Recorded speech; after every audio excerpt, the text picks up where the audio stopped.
Every day, parents face advice, but not all of it is true. Let's bust some common myths about child nutrition and care, and focus on what truly builds strong, healthy kids. Myth 1. Ghee makes children fat. Fact: ghee, when given in moderation, supports brain development and energy needs. It's a healthy fat, not the villain. Myth 2. Kids only need protein when they start going to school. Fact: protein is essential right from infancy.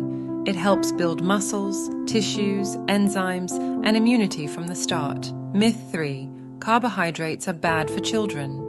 Fact: the right carbs provide fuel for physical growth and brain activity. It's about balance, not cutting them out. Myth 4. A full tummy means full nutrition. Fact: just eating enough isn't enough. Kids need a balanced mix of proteins, fats, and carbs for healthy growth. Myth 5.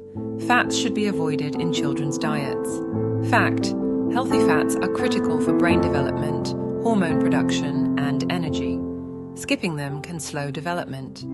So parents, don't fall for myths. Choose facts. Choose balanced nutrition. Because healthy kids aren't raised by chance, they're raised with care.